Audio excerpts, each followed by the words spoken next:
Just 5 minutes. I am concluding 5 minutes. Adhyaksha, కొన్ని మంచి సూచనలు ఇచ్చి ముగిచేస్తా అధ్యక్ష.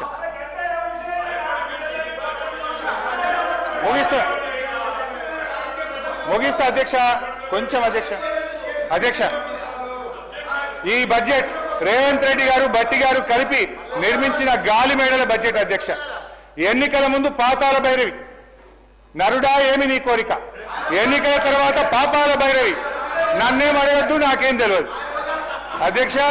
ఈ కాంగ్రెస్ ప్రభుత్వం ఇవాళ బడ్జెట్ లో ప్రతిపాదనలు జోరుగా ఉంటున్నాయి, హామీలు అమలుకు వచ్చేసరికి నీరు గారిపోతున్నాయి అధ్యక్ష. డిసెంబర్ 9, 2023 నాటికి చేస్తానన్న హామీలు మరి ఎన్ని డిసెంబర్లు దాటాయో మాకైతే అర్థమైతలేదు అధ్యక్ష.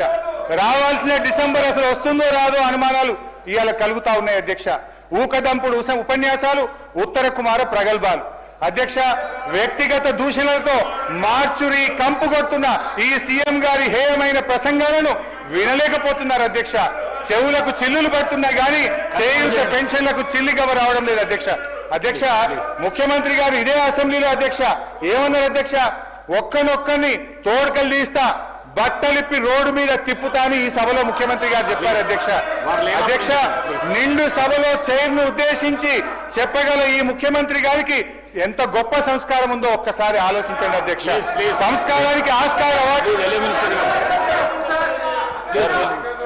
సార్ ఆల్మోస్ట్ 2 గంటలు మాట్లాడారు హరీష్ రావు గారు. సార్ ఏ సందర్భంలో వారు మాట్లాడారో వారికి కూడా తెలుసు. ఏ సందర్భం పురస్కరించుకొని ముఖ్యమంత్రి గారి కుటుంబం పైన, లేకుంటే గౌరవ శాసనసభ్యులకు సంబంధించిన కుటుంబాల పైన, లేకుంటే ప్రతిపక్షాలకు సంబంధించిన కుటుంబ సభ్యుల పైన మాట్లాడుతూ ఉన్న కొన్ని సోషల్ మీడియా ఛానల్స్ కు సంబంధించిన అంశం విషయంలో మాట్లాడటం జరిగింది. ఈరోజు మేం చెప్తా ఉన్నాము, చట్ట పరిధిలోనే ఏ యాక్షన్ అయినా ఉంటుంది అధ్యక్ష. రాజ్యాంగ పరిధిలో పనిచేస్తూ ఉంటుంది చట్టసభ. ఈరోజు సీఎం గారికి సంబంధించిన వారు చేసిన వ్యాఖ్యలను తప్పుదారి పట్టించడానికి ఈరోజు హరీష్ రావు గారు చాలా పకడ్బందీగా ఒక వ్యూహరచనతో ఏ విధంగా మాట్లాడితే సూచనలను చెప్పుకుంటూ విమర్శలు చేస్తూ ఉన్నారు. సార్ ఒక సూచన చేసి 10 విమర్శలు చేస్తూ ఉన్నారు. నేను ఈరోజు మేము చెప్తా ఉన్నాం అధ్యక్ష, ప్రతి అంశానికి కూడా సమాధానం ఉంది. మా డిప్యూటీ సీఎం గారు తప్పకుండా సమాధానం చెప్తారు. మేము కూడా ఓపికతో కూర్చున్నాం అందరం. ఒక్కసారి కూడా స్పష్టంగా వేరే మాట్లాడలేదు. మేము సభా సమయానికి సంబంధించిన అంశం విషయంలో మాట్లాడుతూ ఉన్నప్పుడు ఎందుకు సార్ సబ్జెక్ట్ ఉంటే సబ్జెక్ట్ మేము మాట్లాడి క్లోజ్ చేయమని చెప్పండి సార్. క్లోజ్ అయిపోయి 2 అవర్స్ అవుతుంది సార్. ఇది సార్ మొట్టమొదటిసారి మాకు ఎప్పుడైనా 2 అవర్స్ ఇచ్చినా సార్ అక్కడ కూర్చుంటే, మాకు ఎప్పుడైనా 2 అవర్స్ ఇచ్చినా మాకు 1 అవర్ కూడా ఇవ్వలేదు, 10 నిమిషాలు కూడా ఇవ్వలేదు సార్. అక్కడ కూర్చుంటే మేము అదే సీట్లో కూర్చున్నాం. నేను, భట్టి గారు, సీతక్క గారు, జగ్గారెడ్డి గారు, మా పోడం వీరన్న గారు, మా రాజగోపాల్ రెడ్డి గారు. ఒక్క 5 నిమిషాలు ఇస్తే 10 నిమిషాలు ఇంటరప్షన్స్ వస్తున్నాయి. 2 అవర్స్ ఇచ్చి మీరు పెద్ద హృదయంతో, మేము కూడా పెద్ద హృదయంతో మీరు ఇచ్చే సూచనలు విందామని ఆలోచన చేస్తే ఇష్టారాజ్యం విమర్శలు చేస్తూ పోతా ఉన్నారు అధ్యక్ష. దయచేసి వారికి ఇచ్చిన సమయం ఎక్కువ తీసుకున్నారు. క్లోజ్ చేసి మా గౌరవ సభ్యులు చాలా మంది కూడా మాట్లాడుతుంది అధ్యక్ష. దయచేసి వారికి మా సంఖ్య ప్రకారం మాట్లాడతారు. హరీష్ రావు గారు 1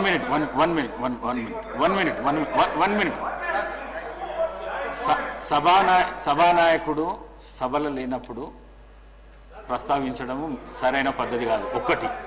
రెండవది, ఈ చర్చ బడ్జెట్కు సంబంధించిన చర్చ కాబట్టి ఇతర అంశాలను తీసుకురాకుండా దయచేసి ఈ సభా మర్యాదలను కాపాడండి.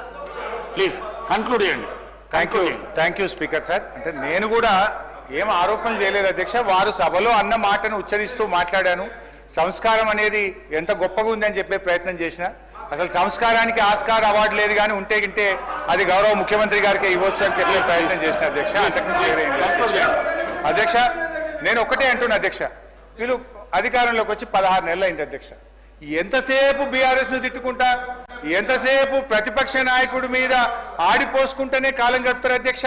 ఇవాళ ప్రజలు ఏమంటున్నారు అధ్యక్ష, ఇంకా ప్రతిపక్ష నాయకుడినో బీఆర్ఎస్నో తిట్టడం మానండి. మీ హనీమూన్ పీరియడ్ అయిపోయింది. రెండవ బడ్జెట్ను కూడా ప్రవేశపెట్టారు. మీరు ప్రజలకిచ్చిన హామీలు అమలు చేయండి మహాప్రభు అని రాష్ట్ర ప్రజలు మిమ్మల్ని కోరుకుంటా ఉన్నారు. నేను కోరేది ఒక్కటే అధ్యక్ష, ఇలా మీరు పూర్తి స్థాయిలో పెట్టగలిగే బడ్జెట్లు 4, అలా 2 అయిపోయినాయి, అంటే సగం అయిపోయినాయి. ఇక 2 బడ్జెట్లు ఉన్నాయి. అయితే మిగిలిన 2 కూడా ఇట్లనే మీరు పుణ్యకాలం ఇట్లే చేస్తే కరిగిపోతుంది. అధ్యక్ష, దయచేసి ఇప్పటికైనా ప్రజలకిచ్చిన హామీలు అమలు చేయండి. ఇవాళ మీరు ఈ ప్రతికూల పాలసీలు, ప్రతీకార రాజకీయాల వల్ల రాష్ట్ర ఆర్థిక వృద్ధి రేటు మీద నెగటివ్ ప్రభావం చూపుతా ఉంది. రాష్ట్ర ఆదాయం తగ్గుతా ఉంది. ఇప్పటికైనా మేల్కొనకపోతే రాష్ట్రం ముందు ముందు మరింత గడ్డు పరిస్థితిని ఎదుర్కోవాల్సిన పరిస్థితి ఏర్పడుతుంది. జనరల్ ఏమంటారు అధ్యక్ష, రాజ్యం అసమర్థమైందిగా మారినప్పుడు ప్రజలపైన అణిచివేత ప్రయోగిస్తుంది. ఇవాళ ఈ ప్రజల అనుభవంలో ఏముందంటే ముఖ్యమంత్రి గారి తిట్లు, పోలీసు వాళ్ళ కోట్లు, అక్రమ కేసులు తప్ప ఏం కనబడతలేవు అధ్యక్ష. కేసీఆర్ గారి పాలనలో ప్రజా సంక్షేమాన్ని, అభివృద్ధిని చవిచూస్తుంటే మీరు కొత్త ఆశలు రేపారు. మిమ్మల్ని నమ్మిన పాపానికి జనాన్ని కాటగలిపారు. వైకుంఠపాలిలో పెద్దపాం మింగినట్టు అయిపోయింది అధ్యక్ష. ఆ మార్పు ఏమిటో జనానికి తెలిసిపోయింది.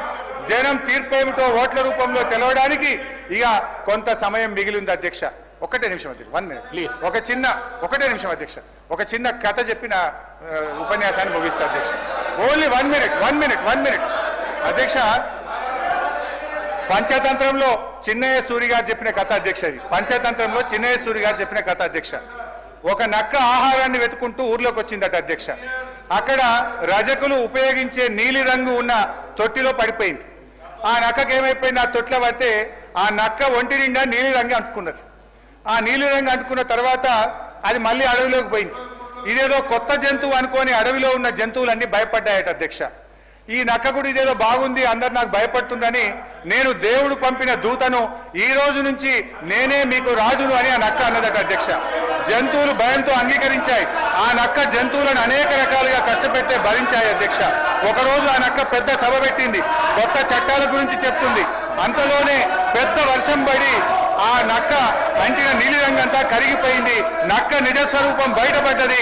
మాయ మాటలతో, మారువేషాలతో పెట్టే భ్రమలు ఎక్కువ కాలంలో నిలవదు అన్నది ఆ యొక్క నీతి సూత్రం అధ్యక్ష. వీళ్ళ మాయ మాటలు కూడా ఎక్కువ కాలం నిలవవు. వీళ్ళ మాటలు, వీళ్ళ యొక్క నీతి ఈ రాష్ట్ర ప్రజలకు అర్థమైపోయింది. జై తెలంగాణ, జై కేసీఆర్. బాలు నాయక్ గారు.